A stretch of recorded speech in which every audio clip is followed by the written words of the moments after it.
Okay, good afternoon, everyone. Just one thing that I'm curious. Why this college called Long Island University if it's in Brooklyn? Anybody knows the answer? It's an extension. Ah, it's an extension. So there is an original... Long Island, yeah. Where in Long Island? So Long Island doesn't make enough money, so they sent one to Brooklyn. That's not the best location for college. So difficult to get here. All right, anyway, so I was asked to speak about life after death. And obviously this is a very interesting topic. Everybody likes it. It doesn't matter whether you're a Jew or not. People are always curious to know what's going to happen in the time of death. For those who do not know me yet, all my lectures, with no exception, are always based on scientific evidence. Which means everything I finally say, nobody can argue. Why? Because it's scientifically proven. Now, there's two different kinds of science: objective science and speculative science. Speculative science, it's endless. You can make speculations forever. And you can argue forever, and you never really reach a final result. But objective science, it's like math. 2 and 2, it's 4. That's it. The argument is over. Everything I speak about, first I see what the non-Jewish scientists, some of them are Jewish, it doesn't really matter, what's the non-religious scientists found objectively, and then I go 3,000 years into the time of the Torah and show that the Torah already saw everything coming, the Torah already spoke about it, like things like vaccines, and the number of the animals that are exceptional in the entire universe, the number of the galaxies, the number of the stars. I gave you a very, very interesting DVD. It's free of charge. Nice Jews are donating these DVDs, and they're doing the job. Basically, every Jew that is serious and asking questions about life, what life is all about, who is the creator, what did he create us for, what is this world is all about, so many people, different races, different species, animals, galaxies, oxygen, water, so many questions about the creation. Obviously, people that are clever, it bothers them. A person that is not such an intelligent human being, he doesn't pay so much attention to what's going on around him. But every person that is intelligent, it must bother him daily. What am I doing in this huge creation? My creator, he made me, and obviously every creation has a purpose. It's impossible to think that I'm going to live here 70, 80 years not knowing my purpose, not knowing my destination. Where am I heading to? What is the purpose of my life? Maybe every second of my life is a mistake. Now, these questions can be answered, or it's going to stay a myth forever. We're going to live and we're going to die and we'll never find the answers. So the answers, and I promise you, when I say guarantee, trust me that I'm not exaggerating, it's inside this DVD. It's a long DVD. It's divided to 3 different sessions, part 1, 2, and 3. If you don't have patience to see 3 hours and 20 minutes straight, then you watch 1 hour and another hour and another hour. Different dates, it's fine. But you owe it to yourself. You owe it to yourself because you're going to get a lot of answers to many, many questions that I'm sure you ask in your life, and it's all proven scientifically. Now remember, every religious person, Jew, non-Jew, can come and make up all kinds of beautiful lectures. Can he prove what he say, or it's based on believing? For instance, Christians in a Christian church, their concept is spiritual thing cannot be proven. You have to believe. We have we don't have any reason to waste time and to try to prove to you what we say. You believe it, fine. You don't believe it, it's your problem. That's their answer when you begin to investigate what they preach. In Judaism, it's exactly the opposite. It's your obligation to investigate, to ask as many questions as you have, and until you get the final answers and you are 100% sure, then you move into actions. If you see doubts or contradiction or one mistake in one of the 24 books of Judaism, then for you it's nothing. It's just a piece of paper. Why? If it's divine, It should not have any mistake. Once we find one mistake in the Torah or in the prophets, that means we cannot rely on what we call Judaism. But just for those who don't know, obviously for 3,320 years, millions of philosophers and very intelligent, smart people were doing everything they can to try to find mistakes in the Torah. The more we live, the more we see the brilliance of the Torah. For instance, just in the last 20 years, we discovered so many things in the Torah that we couldn't see before because we never had computers. With the help of the computer, we're finding equal mathematical skips in the text that leaves no doubt that this is a divine origin book. No human being was able to hide so many millions of different codes in equal mathematical skip inside the text. Shows in America on public television, like 60 or 60 Minutes, I'm not so familiar with their names, but very famous shows on prime time that broadcast to millions of Americans. They already show the codes in the Torah. And there's a very famous book, Codes in the Torah, that even the scientists came to the conclusion, they checked the book of Genesis, Bereshit, this book could never be written by a human being. Okay, now when the food came, so we can start.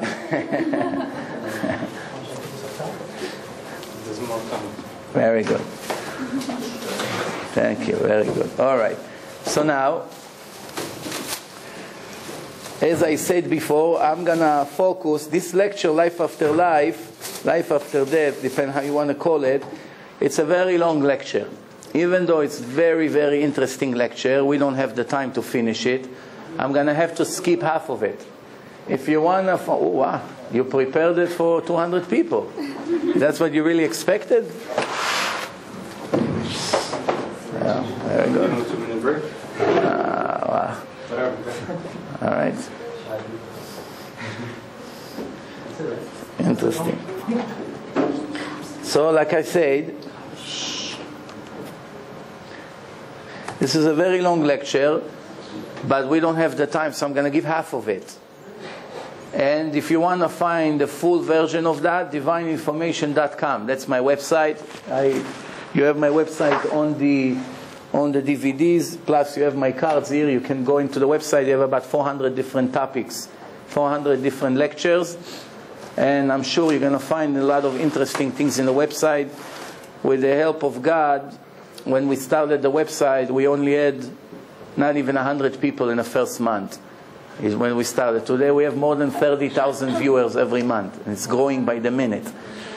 And I had more than 100 Christians who converted already, or in the process of converting, after they watched my famous debate with the priest, with the Christian professor. They showed that Christianity, with all their glory and fame, they don't have anything to offer. It's full of mistakes and full of contradictions in every chapter in Christianity. And many of them just left the church. Among them 2 priests. They already left. One in Florida and another one Muslim guy in Pakistan, lives in the heart of the terrorism city. Right there.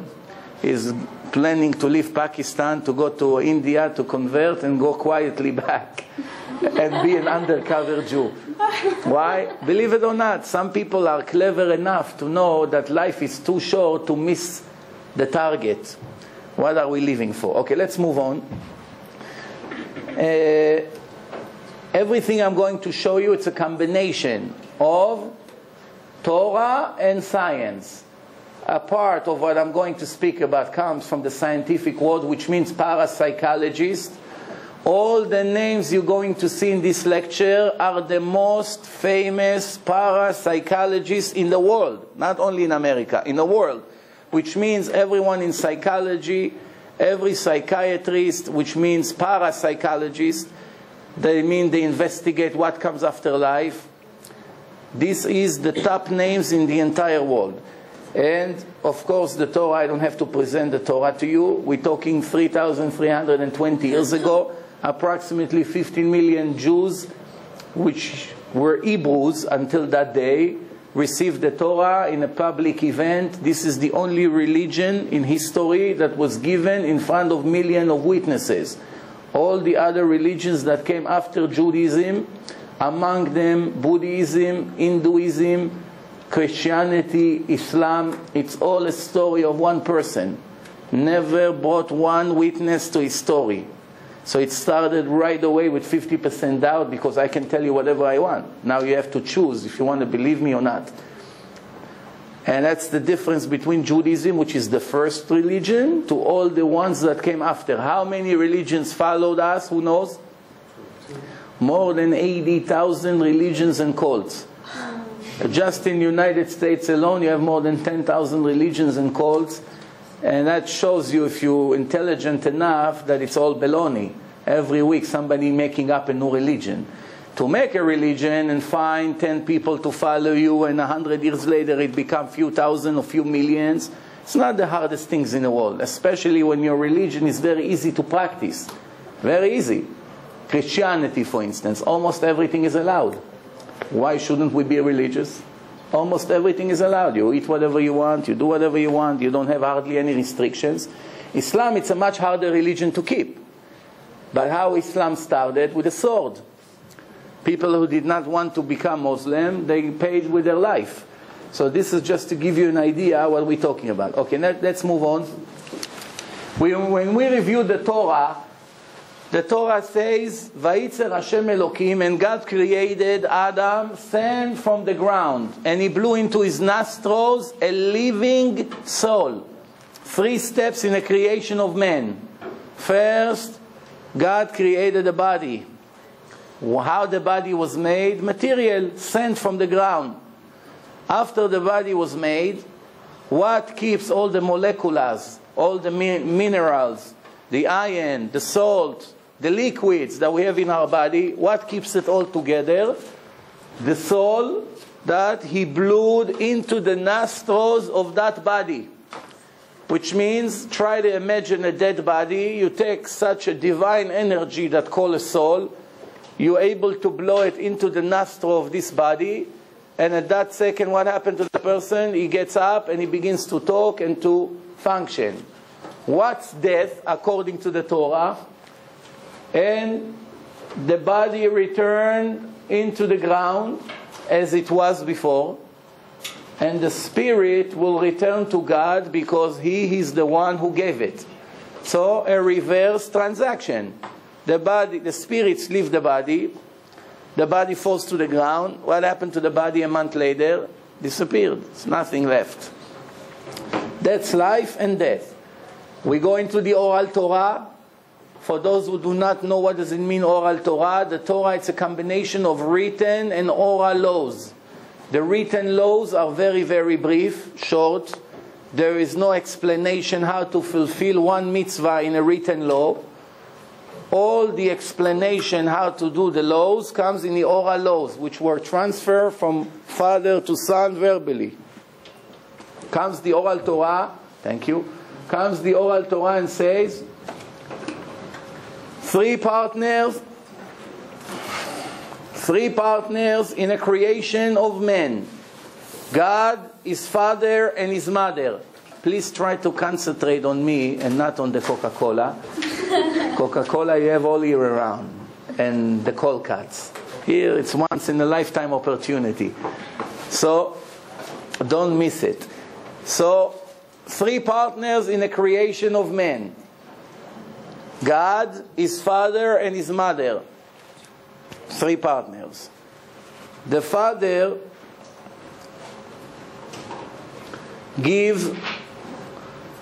contribute the bones, the ligaments, the nails, the brain inside the head, the white inside the eyes, and the mother gives the skin, the flesh, the air, the pupils inside the eyes, and God gives the spirit, the soul, the image of the face, the ability to see, the ability to hear, the ability to walk, wisdom, intelligence, and once the time for a person arrives to leave this world, that means the soul has to separate from the body and goes back to the upper worlds, spiritual worlds. What happened to the person? Comes God and take his share, and leave only what the mother and father contributed, which means you cannot walk, you cannot hear, you cannot do anything. He took all the spiritual parts of the creation, what we call human being. The Torah says, first we should know that there are 613 laws to keep. In today's generation, we hardly have 100 to keep. Why? We got a very, very serious discount. Why we got a discount? Because we don't have the Holy Temple in Jerusalem. Most of the laws somehow connects to Jerusalem, to the temple, to the Kohanim, to the Levites, to sacrifices, to 10% of your wheat, your barley, the farmers, slaughtering animals. Some of the laws apply only to boss. Some of them applies to men only, and some applies to ladies only. Some of them only apply to a judge. Some of them only apply to doctors. So, in that case, an average human being, how many laws he has to keep in an entire year? Not even 100, approximately. 3 out of the 613 original laws that were given are telling the person that is not allowed to communicate with the deceased people. Just before I'm going further to explain, I want each one of us to understand why God gave us, the Jews, 613 laws. The answer is the body of the human being is a combination of 248 parts, organs, 365 ligaments. For every organ in a body, we have a positive mitzvah that you have to fulfill it in order for you to inherit the reward for that mitzvah. Every ligament in the body has a restriction in the Torah. So let's calculate. 248 organs, 248 positive mitzvot. 365 ligaments, 365 restriction. Every ligament connects to one restriction in the Torah. The Torah says in the Kabbalah that first came the Torah and then came the world. The Torah was prepared. It's like the blueprint of the creation. And God looked into His Torah, and based on the Torah, He created the creation. The major part of the creation is us, the human being. So since the Torah had 613 laws, He made us with 613 laws. 3 out of the 613 laws, 3 out of the 365 restrictions, which I just mentioned, 3 of them is you should not communicate with the deceased people. Don't ask questions from the dead bodies. Now, every fool knows that if you have a dead body, it's not going to tell you the weather tomorrow. What is it? I need the Torah from you, God, to tell me that I cannot ask questions from the dead bodies. Come on. But on second thought, if God bothered to make His Torah include 3 restrictions that we should not communicate with the dead body, 3 different methods, it's an integral part of the Torah. That means the problem is by me, not by the Torah. That means I don't know yet that there is a way to communicate with the dead people. The fact that I see a dead body and obviously I cannot speak to him doesn't mean that the real person, which is the soul, died also. Where is Albert Einstein after he died? Is he in the grave or is somewhere? That's the answer. That's the question. When the Albert Einstein died, everybody was searching for his intelligence. They checked his body. Where is all the knowledge? Where is it? In the blood? In the veins? In the bones? Where is, in the water, in the stomach? Where exactly is all the intelligence? Computer, you know, you take the hard drive, that's the knowledge right here. But by human being, where is the intelligence? Better, soon I'm going to show you how people die and come back to life. When they are dead, they cannot answer one simple question. When they come back to life, all of a sudden, all the information return. Where was it in these 10 minutes that this body was dead? Where was it? We're going to prove it soon. So 3 different ways not to disturb the dead bodies. And obviously the Torah wouldn't bother giving us 3 restrictions unless if it's possible. Then in the book of Iyov, the Torah says, the prophet Iyov says, my body and my flesh and my bones and ligaments are my alphabet. So who am I? The flesh, the skin, the bones and the ligaments, this is my alphabet, my suit. So who am I? What's left? So obviously this is only the cover. The body is only the cover. Then we continue in the book of Isaiah 2, Mina Adam asher neshama be'apo, from a human being that has a soul in his nostrils. That's another source. We'll continue. The Torah say when Rachel, the wife of Jacob, died, just before she died, the Torah say, and the soul of Rachel came out of her body, and then Rachel died. So obviously, in many, many places, death is the soul leaving the physical body. The body is always dead. It's like an envelope.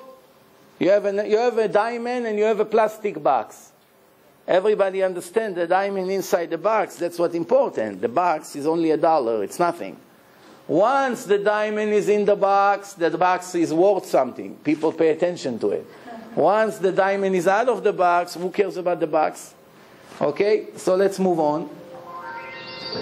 The Torah says every baby in the 9 months that is in his mother's womb is able spiritually to view the entire world, spiritually. And there's an angel who teaches him the entire Torah, everything. And once the time for him to come out arrives, the angel taps him on his top lips, and he forgets everything. What is this? This is all spiritual. We don't understand how it works exactly. And we're going to see now some of the things, as I told you, I must skip in order for me to try to cover most of this lecture. Okay, so now there are 5 different topics in this lecture. One is out-of-body experience. People who died and came back to life, what happened to them in these 10, 20, 30 minutes that they were completely dead according to the law of medicine, and what they were able to report when they returned to life. Seance, which means communicating with dead people through a middleman, a medium, and different ways. Reincarnations. Scientific evidence that people actually returning in different lifetimes, in different bodies, the same soul. One soul can come to this world 5, 10, 20, or 100 times even. There are many reasons for that. Obviously, I didn't come to teach you the entire Torah tonight, but it's a fact today, without any doubt. Soon you're going to see the proofs that we are here not for the first time. So, for instance, if your name in this life is Joseph, it could be 8 years ago you used to be Isaac in a different body. Interesting. I saw a list of very famous people in the world that used to remember their previous life. And the picture of their body from their previous life is very similar to the picture of the body in their next life. It's interesting. Plus, birthmark in some people's body are indication how these people how they got killed. For instance, somebody that has a scar in his heart, he remembers in his previous life his competition across the street stabbed him with a knife in his heart. And from his previous life, that's where he got stabbed. That's where he have a birthmark in his body in the next life. And many other examples like this. I'll see how much time I'm going to have to show these interviews, but we'll see. Then we have regression. Hypnotizing people, speaking not to their conscious, to their subconscious. Every one of us have a subconscious, and able to withdraw information from there that will shock every normal human being, which means every one of us, if we are able to download the information from his subconscious, we're going to find information from previous lives in different languages, which means you can take a person that was born now in America, is 20 years old, you go back, you regret him, you're speaking, you're hypnotizing him, and he's basically sleeping, and he's answering your question, and you lead him to certain dates in his life, and you can even take him to times before he was born, which means if he's 20 years old, you go to 1930. Sometimes you hear silence. Why? Because his soul wasn't in a body. There's no answer. Sometimes he speaks in a foreign language, Dutch, Yiddish, Arabic, and you ask him, who are you? And he tells you his name from his previous life. And he speaks French or Arabic, and then when you bring him back to conscious, you show him the video, and he doesn't really know what he's talking about. You show him, look what you're saying. He says, oh, I don't know Arabic, I don't know what I'm saying. Now you don't know. But in your previous life, 80 years ago, when you lived in Baghdad, that's who you used to be. And it's very interesting, because today, the scientific world uses hypnosis to catch criminals, to find why people obsessive for food, they can't stop eating. So they check in their previous life what's the reason for that. Why people are afraid from airplanes. One Italian woman, she was afraid every time there was an airplane, she goes under the bed. By hypnotizing her, they found out that she died from a bomb that were knocked on her home by the First or the Second World War. That's how she died, from airplanes that came and attacked her town. So even in her new life, she's paranoid when she hears airplanes. Very interesting. This topic can be, we can speak days and it won't be enough, but we will try to see as much as we can. Okay, let's move on. According to science, how we define death? How do we know when a person is dead? When he's in coma, is he dead? No, still alive. When a person doesn't have heartbeat, no brain waves, the brain does not receive any more oxygen from the lung. Later, there's a drop in the body temperature, and then the fifth symptom is the person is completely numb, no feelings. You can burn him with a cigarette, you can pinch him, there's no response. Once you have all 5 symptoms for more than 6 minutes, no brain waves, no heartbeat, no breath, no activity in the brain, no feelings. Once you have those symptoms for more than 6 minutes, this person is considered complete dead person. However, we find out in this generation that there are too many exceptions to the rule. We have a rule and we have an exception to the rule. We have too many exceptions to the rules. How many? Just in the United States alone, 8 million people reported death, and they returned back to life. In the world, we have more than 30 million cases like this. Even though comparing it to 6.4 billion people that you have in the world, it's nothing. It's not even 1%. Still, the fact that tens of millions of people reported that they died and they returned back to life, and large portion of them died for much more than 6 minutes, such as 40 minutes, 2 hours. In India, even 2 days. One person was dead for 2 days and returned back to life. And remember that according to the law of medicine and the scientific world, if a person is dead for more than 6 minutes, even if he returns back to life, he's supposed to be brain damaged. He should lose his memory and his brain cells are defected. But we find too many exceptions to the rule that people are waking up after half an hour sometimes, and they remember everything, and they are very emotional. They begin to cry and describe what happened to them. We're going to see some of the things that they are saying. Okay, those names, top names as I say. Dr. Raymond Moody is one of the most famous one in the world, a doctor for psychiatry in Virginia University. Interviewed 150 people who died and came back to life. He wrote very, very famous books that were translated to 30 languages. He has very many websites. He's one of the most famous ones in the world.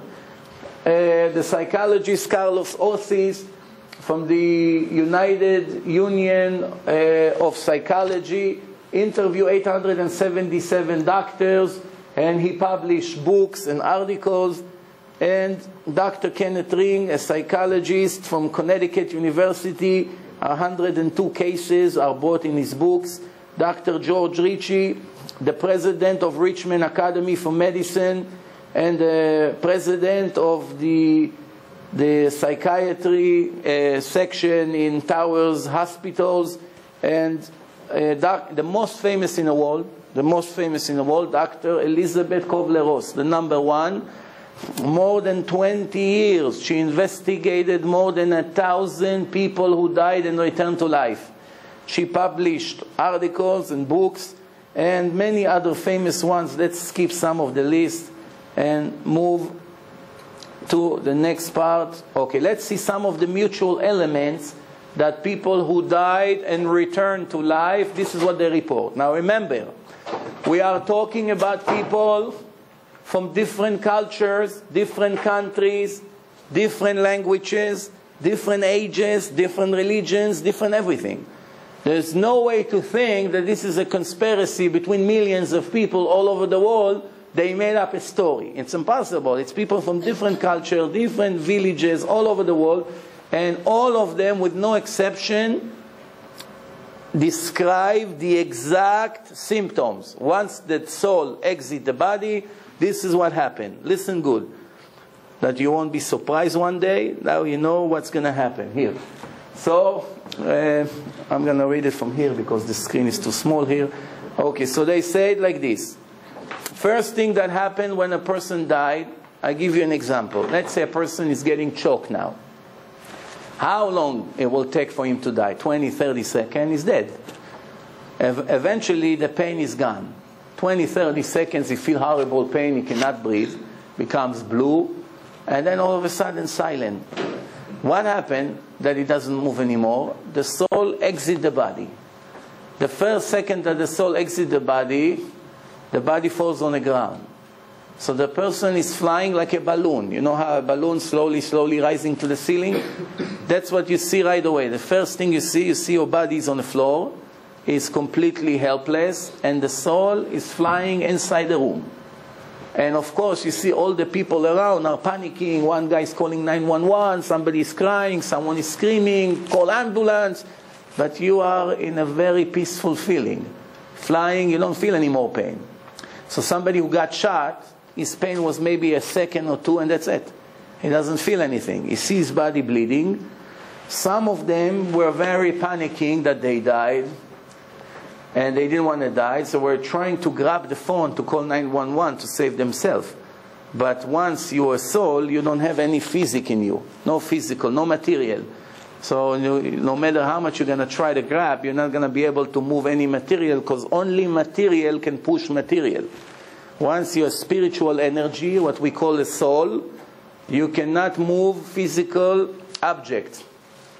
So the next step, they are entering a tunnel. In the beginning, the tunnel is very dark. As they flying in a valley into this tunnel, they see mutual circles, and they are flying right in the middle. They hear a very loud whistle, and they begin to see light. From the minute they see light, the light becomes brighter by the minute, until they all describe that it's the strongest light they ever saw. One of them said that if you take all the lights in this world combined, it still won't reach the level of that line. This light covering the person from everywhere. They feel unbelievable feeling by staring at this light. And many of them reported that they started to have a conversation with this light. Now, this conversation that they had with the light is not like we have, words to words. It's all telepathy. Whatever you want to say, the lights send you a message right away as an answer to what you just said. So through telepathy, there is a complete, clear communication. Everything is clear 100% like it's here, but you do not have words like you have here and you hear sounds. It's very interesting. Now remember, this is Jews and non-Jews. Even non-Jews report the same symptoms. Then they begin to see their relatives and friends that died before them flying around. They see all kinds of images. The interesting part is that those images looks exactly spiritually. It's an image. It's exactly like the day of their death. That means if somebody died in an accident and he was all bleeding, they look at him and he has all blood around his chest. So they look exactly like the time of death. And its grandmothers, its friends from childhood, and so forth and so on. Then there is a movie. They begin to see their entire life from the minute they were crawling on a rug as babies until the moment of death. It could be 30, 40, 50, 70 years, depending what age they are. They see their entire life in chronological order, not a regular film, by pictures, snaps. One after the other, millions of pictures in unbelievable speed. They say, over there, there's no limitation. Over here, we are very limited in the amount of information we could record. But over there, it's the subconscious 100%. The conscious is very limited. The conscious only record what's really, really necessary for the moment.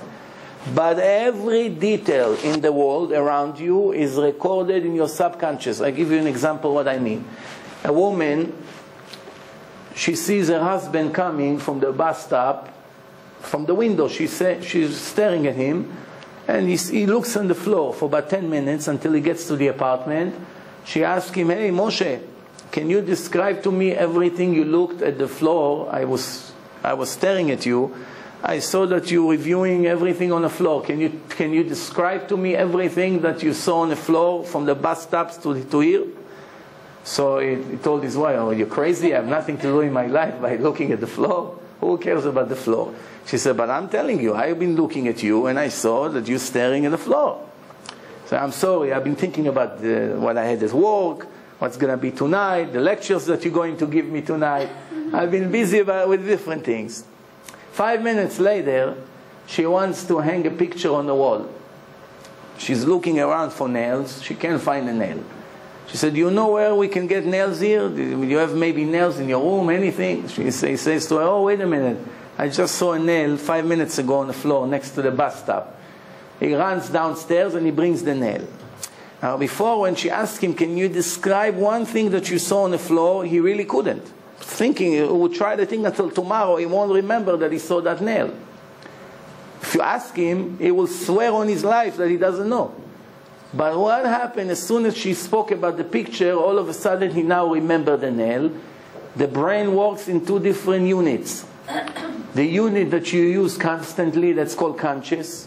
Whatever you need for every second automatically is in the front of the brain and is always ready to come out in any second.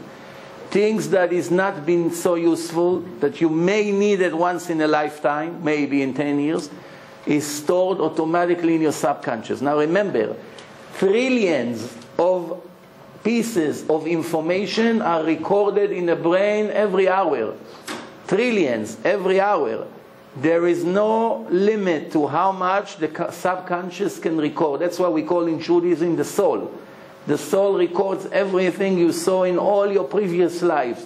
Every detail, every beep, every person hunking on the floor when you're in the middle of the class, you hear a siren passing by. Nobody pays attention to it. If we're going to hypnotize you, you will be able to describe the most irrelevant details that happens to you in the entire day. Everything. Who says what, the temperature in a room, a teacher that popped in the class for 1 second, things that you wouldn't know about. You remember everything. So this is how it goes. They saw their entire life from the minute they born until the time they died.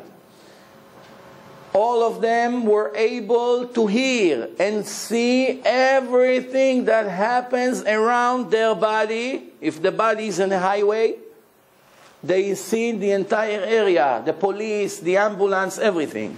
If they get to the hospital, once they are in the hospital, they are able to see what happened in the entire hospital. Every room, every floor, simultaneously. So that means if they are in this room, in this college, somebody died here in this room, when he's going to wake up in 10 minutes from now, he's going to tell us what happened in each class in this entire building. Is it possible to dream such a thing? Where is all the information come from? How would he know that in the next floor there are such and such students, and in the basement there's such and such, and the teacher is over here, and the parking is full, and what's on the ceiling of this building? How does he know? We have to explain this. We're going to see how. Then, here is some of the things they said. I'm going to have to skip most of it. I was up. I saw how they're working on my body. I saw how they connected the electric shocks into my chest. I saw how my body is jumping on a surgery table. And all of a sudden, I was falling right back into my body, and I woke up. One of them say, I heard how the bones inside my body are making all kinds of noises by the electric. You know how the bones are moving when they put the electric shocks?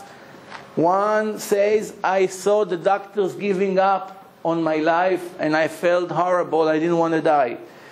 I was definitely out of my body. I knew there is a possibility I will return, and there's a possibility I won't. Like I said, they felt very special spiritual feelings. Some of them says that the light asked them if they're ready to die. And some of them started to say, no, I have children, I have a wife, and they received an answer everyone has. It's not a reason not to die. Some of them had a complete conversation. Some of them never got to the point of the conversation. They just saw the light and that's it. Some of them reported that there is a line that is very clear. Once you cross that line, there's no return. Before you cross that line, there's still a chance to return. Once you went beyond that line, it's clear to everybody that you cannot return. All of them reported that relatives came to welcome them. This is people that I knew from my life. I saw my grandmother and a kid from my school. I felt them present right around me. They're all flying around me. I saw them in my brain, not in my physical body, but I saw the fingers, the toes, everything. Let's see this. Personal Story segment time, we begin a special two-part series about what happens after we die. Is there an afterlife? Obviously a vital question. And most Americans believe there is. According to an ABC News poll, 90% of us say death is not the end. Certainly wasn't for Don Piper, who was pronounced clinically dead after a car crash back in 1989. Mr. Piper was even put in a body bag. What happened after that is an amazing tale, 5 best-selling book, 90 Minutes in Heaven. I spoke with Mr. Piper a few days ago. So, Mr. Piper, you're driving down a narrow lane, you see a tractor trailer coming dead at you. Pick it up from there. Well, I was just head on. I had no idea. It was a narrow highway. I had nowhere to go. I'm on a bridge. And we literally head on with such impact that the wheels of the driver's side of the truck rolled over my car, crushed me, and it shoved it against the railing of the bridge, and I'm killed instantly. When you say you were killed, you're sitting here. So, I mean, what's the definition of you being killed? Well, it was a full-car pileup, so it had 4 sets of EMTs came out to which location to check on everybody. Everybody else was fine except me, so they all focused on me, and they all did all the tests at their disposal. They all concluded the same thing. I was fatality. The body was covered up with a waterproof tarp. It was raining, and they waited for someone to come and take the body away. So you were actually covered head to toe, no breathing hole or anything. You're there. No. Yeah. No. So you're, according to these medical people, done. Then what happens in your mind? What's going on in your mind? Well, immediately I was standing at some magnificent gates, surrounded by people I had known and loved in life. So when I saw them, I knew where I was because I knew where they were. I knew I was at the gates of heaven. Now, when you saw people that you had known who had passed away before you, were they in human form, body form? In a sense, they were all fully recognizable as themselves. So yes, they were tangible. I could see them, and they were all perfect. Many of them I had known in life had died at an elderly age, or they were a traumatic accident themselves. But when I saw them, they were all ageless. But you say in your book you didn't see God or Jesus or anybody like that. In the distance, as I was approaching the gate, now I'm going to ask about this, you might imagine, there really are a lot of magnificent structures inside the gate. And at the pinnacle of a great hill beyond them is a bright light. I have a distinct feeling that is where God, and I was headed in that direction when suddenly I was returned to earth. Now, how did that happen? You were returned to earth how? What do you remember? All I remember is being at the gates and about to enter after a lot of other magnificent things that I saw and heard. As it turns out, 90 minutes after the truck hit me, a man climbed into the car, and because he felt like God spoke to him, he started praying over me even though he knew I was dead. Suddenly I found myself back in the car, under the tarp, in the dark. He's singing a hymn, and he's making me sing it with him, and I had no idea what had happened to me. What about a doctor, a scientist, somebody saying to you, look, you had a head trauma, and when you have a head trauma, all things, and you were a believer from the jump. I mean, very religious man, this was in your mind, head trauma, hallucinations, it's real to you, but it isn't really real. Well, it's actually the most real thing that's ever happened to me. It now defines my reality here. I know that how temporary this is, and we know we all none of us gets out of this life alive. Well, I guess the bottom line is, if somebody doesn't believe you, and some people watching right now are not going to, is there anything you can do or say to make them believe? This is a very remarkable, unique situation. I saw things there that I wouldn't have expected to see if I was having a dream. I saw people there that I didn't expect to see. There were a lot of things about my experience that convinced me in no uncertain terms that is reality, and this is fleeting, this is passing. I can't wait to go back there. I didn't want to come back here. Okay, as you saw, this is just one out of millions of these people that I reported. You can put the light back on. Many people who died and they returned and they describe what happened to them. The answer to the question that he asked him is basically, how do you know it's real? Maybe some people would think you're hallucinating.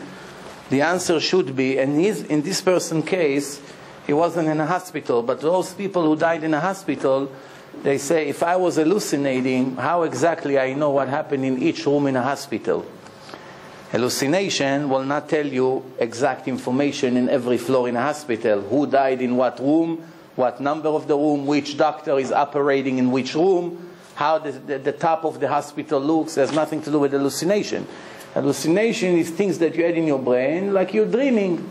So you see all kinds of pictures in a dream. That's probably for what you have left in your brain from the previous day or week. But you cannot hallucinate what's happened on the 7th floor in a hospital at the time that your body was laying there in the 1st floor in a hospital. So obviously, it's not a legitimate question. Here is one of the goyim, one of the non-Jews. This is what he had to say when he came back to life. I felt very embarrassed for many things that I saw. They showed me everything I did wrong. I thought, I wish I would have not done those things. I wish I could go back and correct them. Major disappointment that I did not do anything substantial in my life. I did not achieve anything. I do not know anything. I did not complete one thing. This is a non-Jew. For those who know a little bit Torah, the obligation of a Jew and a non-Jew, it's heaven and earth. There's nothing to compare. The non-Jews are only obligated to keep 7 laws, and they are righteous according to their test. Once they keep the 7 laws and they die, they go to heaven for Gentiles. It's in a much lower level, spiritual level, but the test is very easy. However, Jews, they have a much harder mission here. The test is much harder, but the spiritual world that follows, it's in a much higher level. The test is harder, the reward is harder. Also the punishment is harder. depend what's the obligation. If you're a doctor and you have to save life, and I'm not a doctor, and we both in a room, and somebody got a heart attack, and we both sit and smoke cigars, who's going to get a bigger punishment, me or the doctor? Doctor. Why? He could save his life. It's his obligation. He signed, and the day that he became a doctor, he signed that no matter where he's going to be, even on vacation, if there's a life risk, he must jump into the job, right? And that's basically how it works. Now, I would like to go and continue basically to the next slide.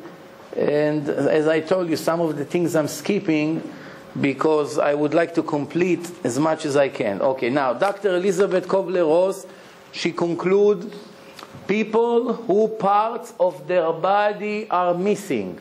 Someone who doesn't have an hand, or he doesn't have a leg. First, it's very known that people who lost a part of their body, they still have feelings. I knew once a guy without an arm, and he said it's itching. Sometimes I feel itching in my arm, but he doesn't have an arm. Why? Because the soul is still complete. The soul looks like a complete body, spiritual. But the cover that covers the soul is cut. A part of it is cut. So blind people, when they died, when they came back to life, they were able to describe everything that happened in this hour that they were dead in colors.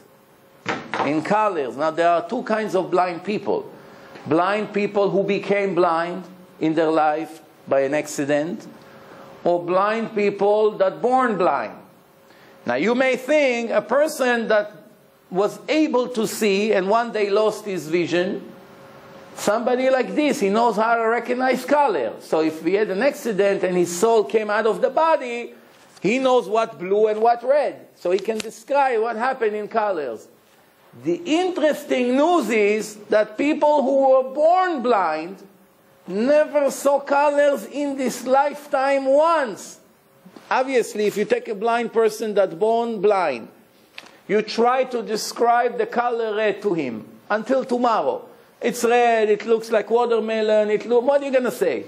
He never saw red. He has no idea what you're talking about. Try to describe blue to him. You know, it's like the sky, it's like the ocean, it's very relaxing, it looks like green. What are you going to say? He doesn't know what you're talking about. Open the eyes of the blind for 1 second. Say, here, this is red, this is blue, and close it. For the rest of his life, he will always know what it is. That's all he needs. He doesn't need more than that. Question is, how people who were born blind, they had an accident, their soul came out of the body, an hour later they returned back to life, and now they begin to describe the color of the shirt of the doctor, the color of the car, all the colors, names, everything. How? If they're not supposed to know what it is. So that's an indication of previous lives.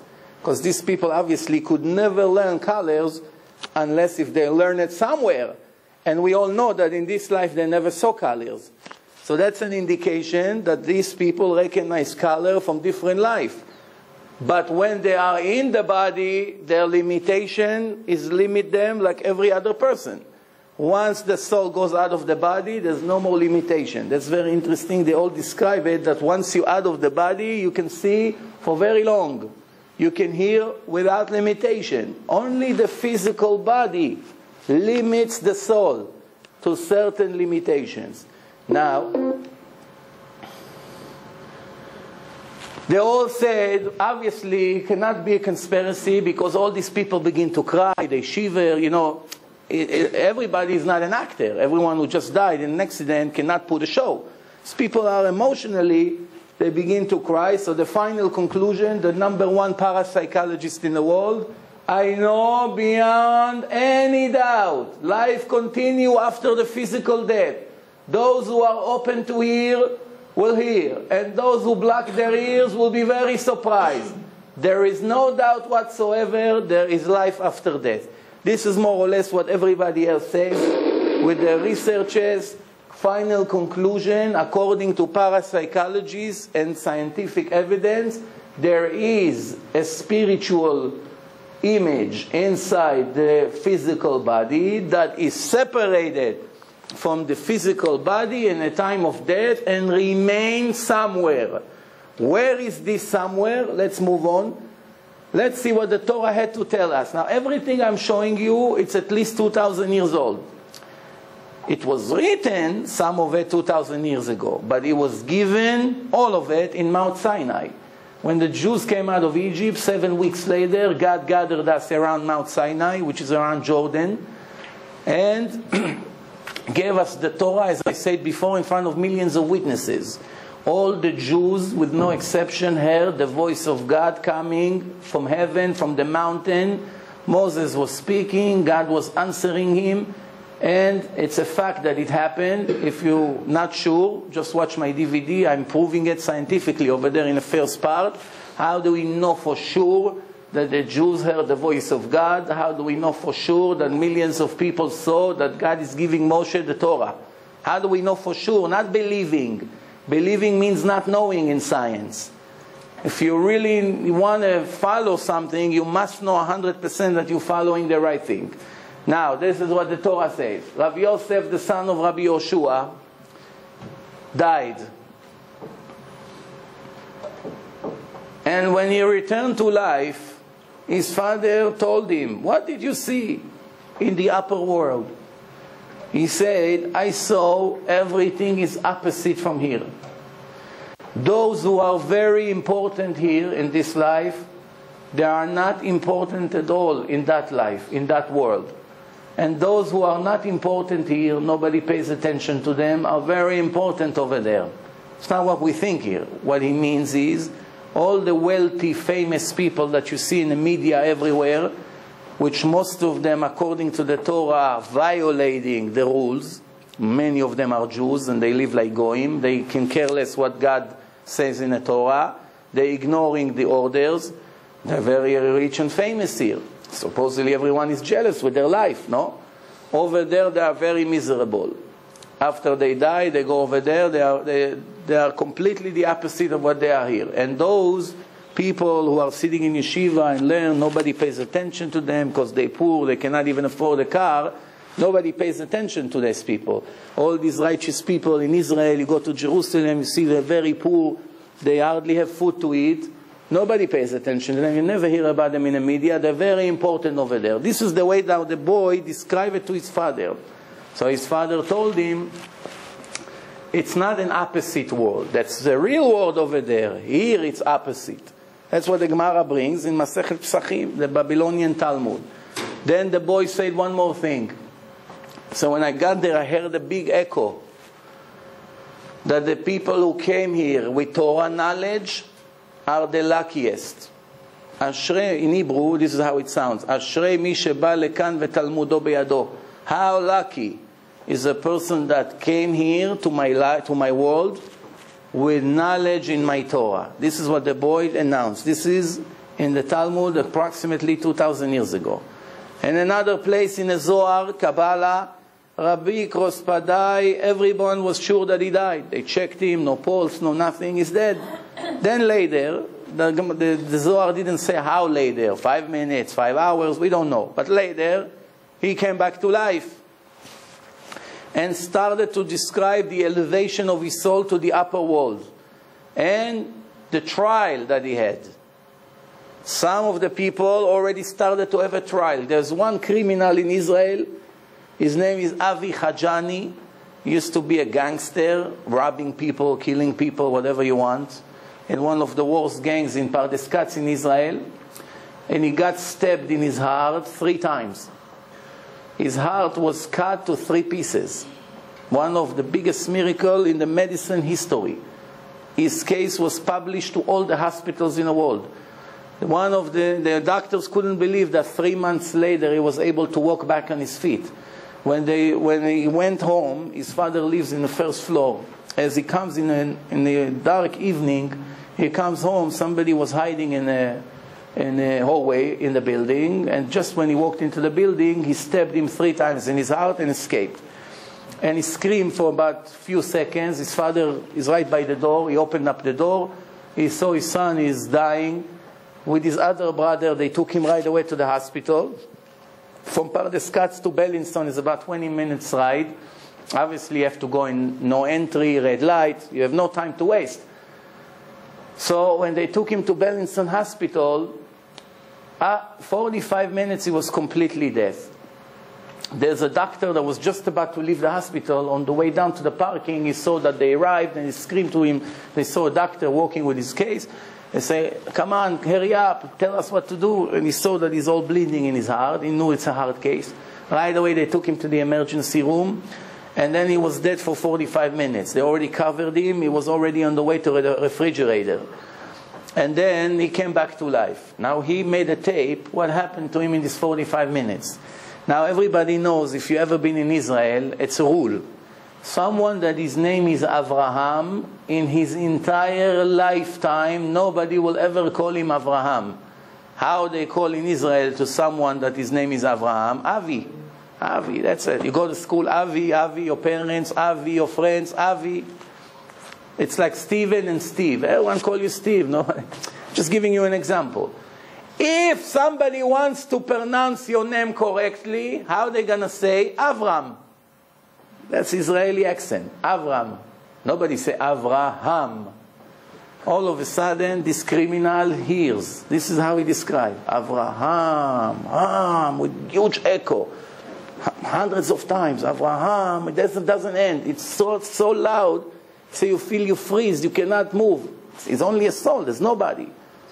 And then he's beginning to hear again, Avraham. Guess what? First question God asked him, why you shorten your name to Avi? Before he told him why you kill, why you rob. Now believe it or not, this person, after he came back to life, he promised that he's going to be fully religious and follow the laws. He did it only for 3 months. 3 months later, he went back to be a gangster. And then he went to a construction site and he fell from the 2nd floor on his stomach on a pile of sand. He fell like this on his stomach. Boom, the sand hit him in his chest and he died again. It's the only person reported died twice. Twice he had the chance to return to life. Nobody understands why. Today he's already became a big rabbi. Because he said from then he realized once it wasn't enough. Once he's married to have two chances, I don't know. But this is just to give you an example. He didn't even know what's going on. The first time in his life, somebody's calling me Avraham. Nobody ever called me that name. Okay, now. Then this is what the Zohar says. When the soul exits this world, it enters the cave, which is the entrance to the next world. 3 days after the exit from the body, the soul is still above the body and hoping to return. All 7 days from the time of death, the soul is going back and forth from the house where the people sit Shiva to the graveyard, to the cemetery, back and forth. This is, by the way, all Jewish customs. It's not that one day somebody came and say, you know what, I feel like, let's make a rule. Sit 7 days on the floor, rip our clothes, don't take a shower. Why? Because one of your relatives died. Why 7? Why not 3? 1 day it's enough. Why not a month? Maybe 7 is not enough. Where all these customs came from? When you're beginning to learn ancient books, then you begin to see where everything comes from. So first thing, here now you understand why we sit Shiva. Why we sit 7 days, we mourn on the deceased person, because for 7 days he has permission to still see what's happening here. And he's able to see which one of his sons is really sorry and which one is counting his millions. The deceased person is able to see. Why we are still mourning for 1 year, we don't go to weddings or don't listen to music, because the trial of the person continue for 1 year. That's why we say Kaddish for 1 year. Why not 10 years? What's the problem? Anyway, I'm going to the synagogue. I say Kaddish forever. 1 year it's going to help. Why? Because the trial of every person is 1 year. Every beep that came out of his mouth, he's brought to justice, for good or for bad. Cannot avoid anything. The Torah says, there's an eye who watch over you, There's a ear who listens to you, and everything you do is being registered in the book of God. This is right from the Torah. That means you cannot avoid anything. Every sin a person does in closed room, behind the scene, under the ground, no matter where he's going to try to hide, he can hide from his friends. He cannot hide from his Creator. And that's why we say Kaddish for 1 year, to try to help this person, which is helpless by now, because he obviously doesn't have any more a free choice. He's dead already, and the only thing we can do is try to help him by saying Kaddish on him. Then the Gemara says, the Torah says, Ki lo irani ha'adam v'chai. No one can see me in his lifetime and stayed alive, says God. And the Zohar says, there is nothing harder for the soul than the separation from the body. And a person doesn't die until he sees clearly the light of God. Remember, this is thousands of years ago, not in the parapsychologist generation. This is all at least 2,000 years old. And once the soul sees the light of God, it's anxious to stick to it. And out of anxiety to go out to that light, slowly he separates from his body. And when the time for the person came to die, you see the light of God. And the soul jumped out of the body towards that light. If he's righteous, eventually he gets glued into that light. This is all spiritual expression. Try to understand as much as you can. If he's wicked, the light will disappear eventually, and he will stay mourning for his fortune, for what's going to happen now. In the time of death, a person will get to see all the mysteries and the things he could not see and understand in his life. Why you missed the plane, why this woman didn't want to marry you, why you had that sickness, why your friend died and you got saved, why, there's millions of whys that we have right now. Why you didn't get that, why this guy lied to you, why this guy stole your money, so many maybes, and why you missed the bus. All these things that you are anxious to know and we don't know right now, over there everything will be clear. Then the world to come, it's endless. No borders, no limitations, no ceiling. It's wide open completely. It's huge light. There will be nothing like the light in this physical world. This is right here, one of the ancient books. This is all sources from Judaism. Now, another place, and the time a righteous person passed away, comes God to all the righteous people who passed away before him, and gather all of them and say, go and welcome one more righteous Jew that come to this world. And they all come to him and say, come in peace. And when a person died, he gets permission to see his relatives that passed away before him. Relatives. And friends. Remember what these people said 10 years ago, 20 years ago, that they saw the relatives? This is 2,000 years ago. He sees his relatives and his friends. And he recognized them. And they look exactly as they looked in their lifetime. 2,000 years ago. In the Torah. And they are happy for him. And they're welcoming him. And the Gemara says, when the president of Israel, Rabbi Yochanan ben Zakkai, he was the president of Israel in the time of the destruction of the second temple, when the Romans destroyed the temple in Jerusalem. He was the president. Moments before he died, he started to see things. And he told his student, run and get a fancy chair for the king of Judah, Chizkiyahu, because he's coming here to welcome me. He already saw that the king of Judah, one of the righteous people who came to, he already was half in the body, half out of the body. This energy, what we call soul, leaves the body 30 days before the time of death. It begins to leave the body, slowly, slowly. Until the time of the death, the rest is coming out. When a person died, they show him his entire life. Remember, this is all, don't forget, at least 2,000 years old. This is what you did in that date and that time. Do you confirm it? And obviously over there you cannot lie, you cannot bribe the judge, and he has to say yes. And then they go to the next thing, and the next thing. And then he say, yes, I did, yes, I did. Just imagine how many times we're going to have to repeat, yes, I did, yes, I did, for all the things that they're going to show. Once he review everything he did, comes God to him and say, I want you to sign and confirm that this is your entire life. And this is all the sins you made. And the person has no choice. He signs and confirms. And here is what I told you before. Da ma lemala mimcha. Always be aware what's above you. There's an eye who watches you, an ear who listens to you, and everything you do is being registered in the book of God. Then another source, in the Gemara, in the Talmud. Everything you say in front of the dead person, he knows until the body is covered completely with sand. As long as the grave is open, he sees everything out. Who's crying, who's screaming in a seminary, everything he sees. Once they cover, some of the things he can still see, some he cannot see. Until the worms finishing to eat the entire body, the snakes, the rats, you have no idea what happened to the body after it's buried. You come the next day to open the grave, you won't believe what's happened. Holes all over, it's horrible. I knew a guy that once I brought him to the yeshiva, used to bury dead people. One time they had to move, they made a mistake. They buried somebody in the wrong grave, they had to move it.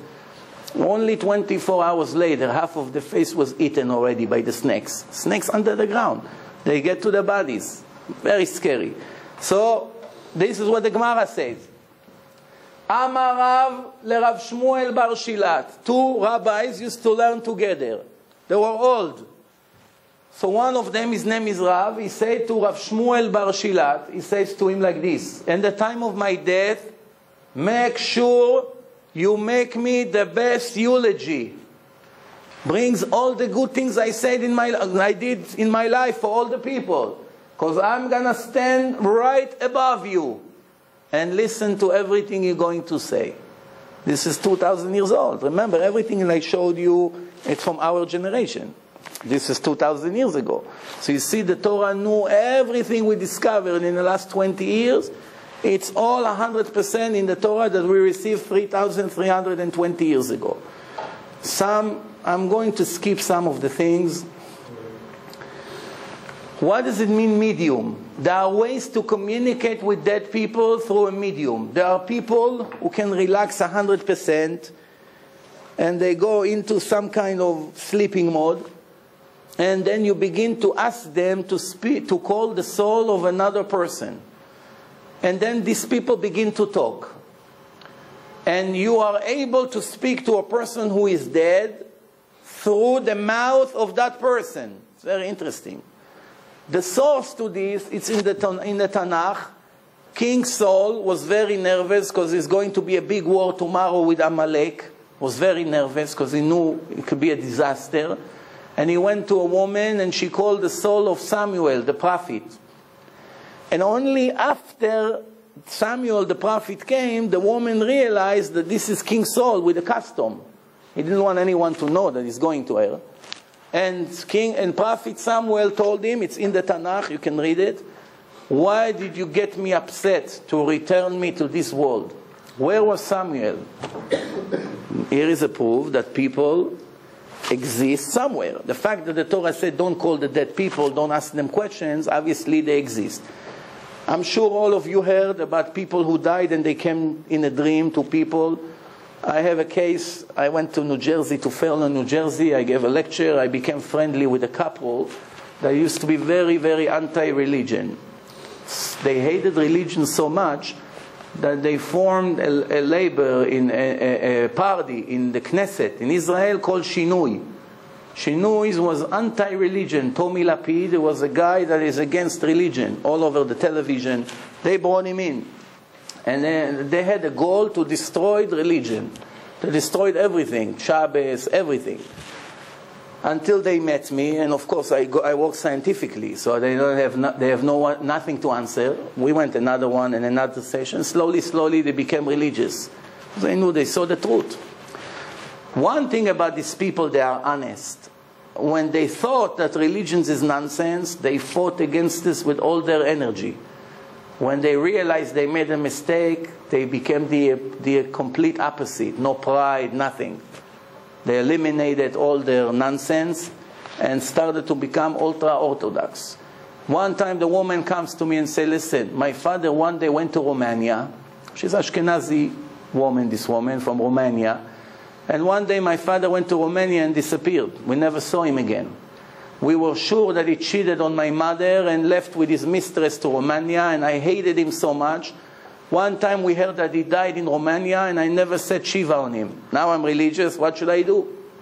I told her, listen, there's nothing you can do on him now, but here is what you're going to do. We have people in the yeshiva that says Kaddish for the dead people. Since nobody ever said Kaddish for him, you give a little money every month to one of the poor guy in the yeshiva, and he's going to say, nominate him to say Kaddish from morning to evening, after learning Torah, and that's the best you can do. 2 months later, Friday, 11 o'clock in the morning, I never forget this. I get a phone call from her. I pick up the phone, she's shivering on the phone, crying, nervous, cannot understand what she said. Don't ask. My father came to me in a dream now. And he's all, you're saving me, don't stop, thank you very much for what you've done for me. Now why did he turn in the end? The poor guy, no mistress, no cheating, no nothing. He was a Mossad agent. He was working for the Israeli Mossad, and Ceausescu over there put him in prison, and he died in prison. They don't tell anyone, there's no Red Cross, you know the communists, how they were. They just put him in a hole somewhere, and he got sick and he died. They never told anyone what happened to him. They never called Israel, we arrested somebody. They just took him, they put him in prison for who knows how many years, and he died. And for many years they were sure that he betrayed his kids and just left Israel. This is just an example how many years later, he was dead already for many years. She started 2 months. They said Kaddish on him in yeshiva, and he came in her dream. She's all like, you see, this is the power of a Kaddish for the soul. Now, there are people who received information from souls of deceased people. In the middle of a medium of a seance, they hold a pen. It's automatic writing. They hold the pen, not like a normal person. They just hold the pen like this. And after a few minutes, the pen begins to move. And the pens write. One of them is Rosemary Brown. She's a medium, American. She has no knowledge in music whatsoever. Never learned music in her life. When she goes into medium, into sleeping mode, she begins to write the most famous music in history. Mozart, Beethoven, Chopin, Bach. Perfect music. The spirits of these people coming and moving her hand to write their famous music. When they look at that, this is a picture of what she was writing. She doesn't know anything about music. Emma Conti, an Italian woman, she also has this power to go into trance. She received music from the spirit of the songwriters Emily Dickinson. She won 46 awards for the music that she wrote, even though she never went to high school. She's very complete ignorant. She falls into trance, she begins to write music, and she wins all the awards for her music. Why? It's not her. It's the spirit of Emily Dickinson writing the songs for her. She doesn't know anything. She said, I don't know anything about music. It's not me. It's Emily Dickinson. Okay, I'm skipping. Let's go a little bit to reincarnation. There are people in the world who remember their previous life. Remember, there's a rule and there's an exception to the rule. It's very interesting. In Israel, you have the Druze. It's not really complete Arabs. They go to the Israeli army. They're faithful to Israel. The Druze. And there are many, many Druze Arabs that remember their previous lives in detail.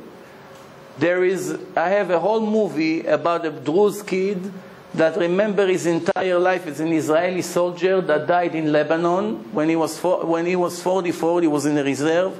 The building collapsed on his head. And he died, and he returned back in the next village in Israel. And when he was 3 years old, he started to tell his father, as, all the time. That's the only word he say, as. They check around, what's as? They don't know what's as.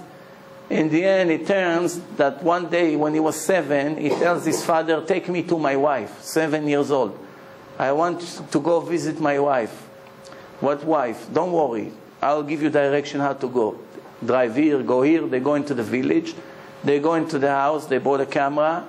He goes inside. There's about 43 years old woman, Arab woman.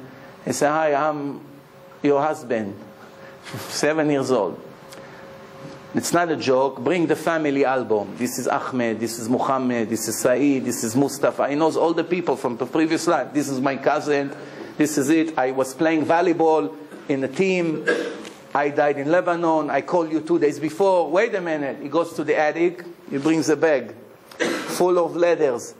And he says, before we take the letters out, he said to the television reporter, he said, I'm going to tell you my serial number as a soldier. There are 7 digits. He remembered 5. He didn't remember the last 2. 5 out of 7 he remembered. It was a few years ago. And all the letters he wrote to her. And then he opened the closet. He showed his uniform. She still kept it. So now they're showing him in Israeli prime time. And you know, they're not crazy about religion, but they agree to show it because it's authentic. And then in the end of the article, they show him standing next to his grave, 7 years old, crying. So the woman asking him, what do you feel? He said, very weird. I look at my grave, you know, but he remembers his entire previous life. Then they show him sitting with his cousin, and they think, you remember how we used to dance with the ladies in the nightclub that night? We drank beer, you were dizzy.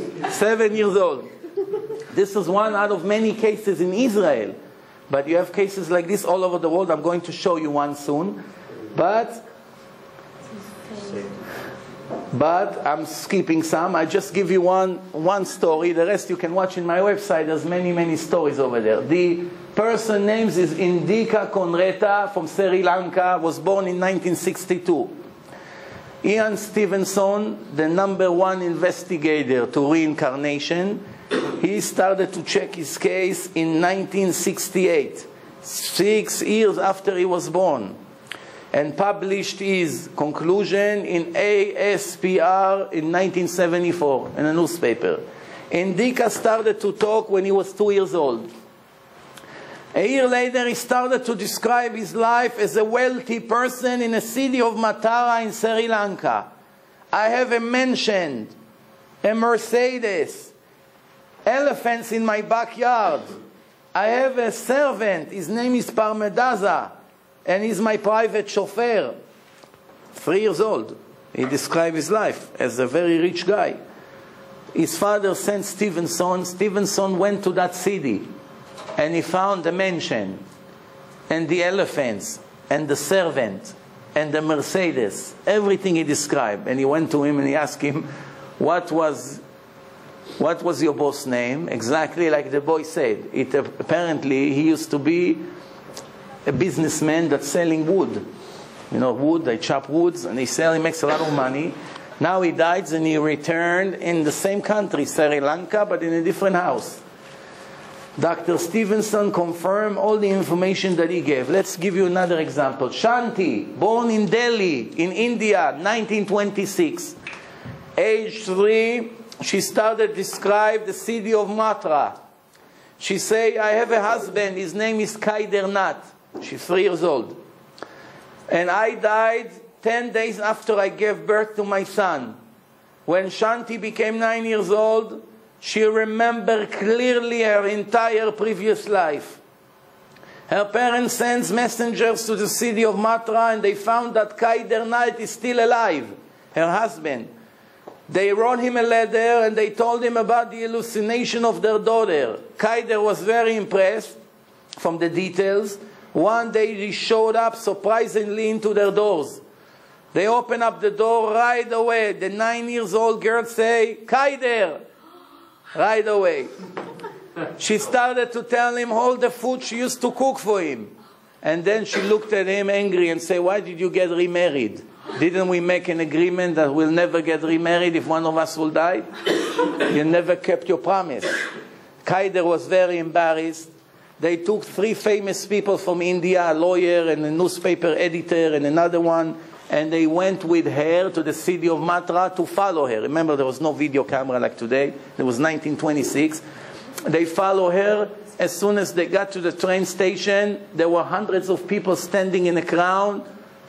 She recognized her brother-in-law in a crowd. Gita, his name. And then the carriage with the horse, she gave them direction into the house. She recognized the entire village.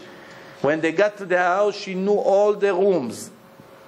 She recognized the house, even if he renovated from the outside. She recognized the house. She knew all the rooms, and then she went to one of the rooms, and she said, dig in the ground. They started to dig, and then she looks at him, and she said, where is the money that I put here? It's gone. So he said, after she died, I took the money from there. So she remembered all her previous life. This is one of many, many cases that we have even today, kids that remember their previous life. I will show you what I'm talking about. Here is a movie. I just hope that the sound is not so loud here. Usually I connect it to a speaker. Let's hope that you're going to hear it. There are thousands of stories like this, and Dr. Jim Tucker has gathered many of them. We're investigating cases of very young children who spontaneously begin talking about previous lives. They usually begin between the ages of 2 and 3 and continue until the age of 5 or 6. We're looking at these cases to learn as much as possible about this phenomenon. Jim Tucker is preparing a research trip to meet one of his subjects. I don't know what's this black. Claiming to remember a past life.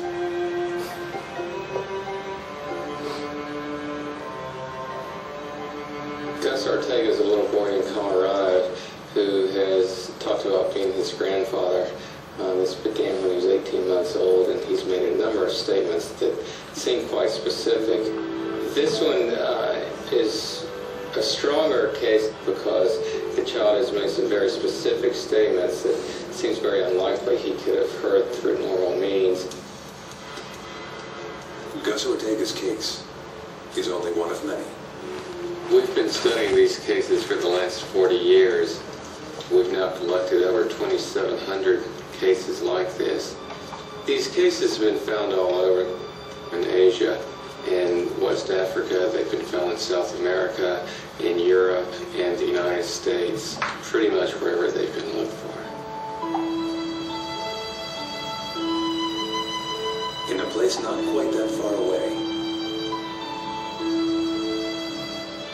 a hospital in America.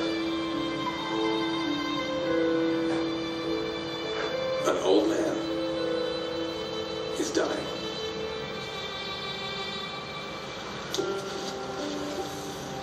And a young boy believes he is this man reborn. Gus Ortega is a normal 6-year-old. Like most boys, he cherishes his time with his dad. But this relationship is different. Gus remembers that he played with his dad in a previous life. Only then, he was the father, and his dad was his son. This is the case that UVA scientist Jim Tucker is investigating. Whenever I go to see a case, I go with a certain amount of skepticism. I never go with the assumption that this is reincarnation. And that's also the same approach that I have with the work as a whole. We're here because this is an interesting phenomenon, so we're trying to learn as much about it as possible. Good job! Grandpa Augie died in 1993. His son Ron found him lying on the floor in his home. A stroke. Grandpa Augie died 5 hours later. He was a shopkeeper. He sold everything people wanted to buy, and he loved his family. But he never met his grandson, Gus. Gus was born 1 year after Grandpa Augie's death. One day, when he was just 1.5 years, Gus was alone in his room with his father. Ron came out and told me that he had just finished changing Augie's diaper, and that he looked right up at him and said, "You know, Dad, when I was your age, I used to change your diaper." I was flabbergasted. to be honest with you. I thought it was just kind of strange, especially the choice of words to say that phrase, when I was your age, for this little 1.5-year-old toddler.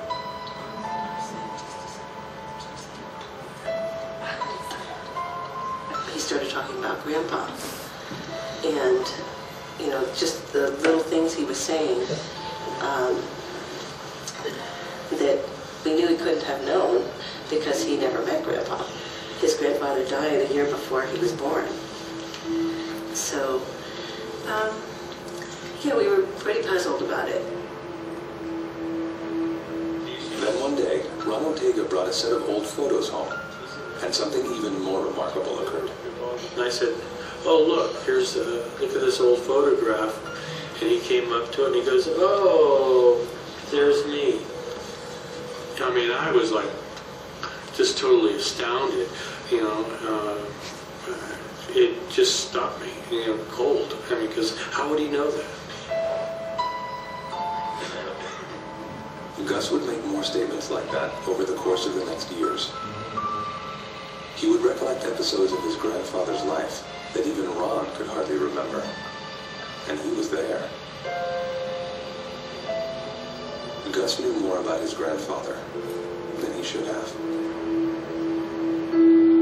Is this evidence of reincarnation?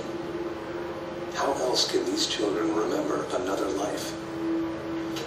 The case files of Dr. Jim Tucker will yield more clues. As you saw, this is only one of many, many stories. Time is out, so I ran out of time. But just to give you an update, I didn't even finish half of this lecture. I have spiritual pictures that camera lens detect in the air, in space, all kinds of images of souls of people that are flying in space that the frequency of a normal eye cannot detect, but the lens of the camera can see. And they were checked by laboratories. If you want to see the rest of the lecture, which is it's getting better by the minute, divineinformation.com. Just remember that after this movie, many more good things coming. We don't have time for that anyway, so time runs out. But if you have any questions so far, I give 5 minutes for questions and answers. Yes? You said, so there are many times that people come back like in different bodies, the souls come back. So that means us here, we don't have our own personal soul, it's someone else's soul? No, it's the same soul all the time. The same soul all the time, but the same soul transferred to different bodies. So for instance,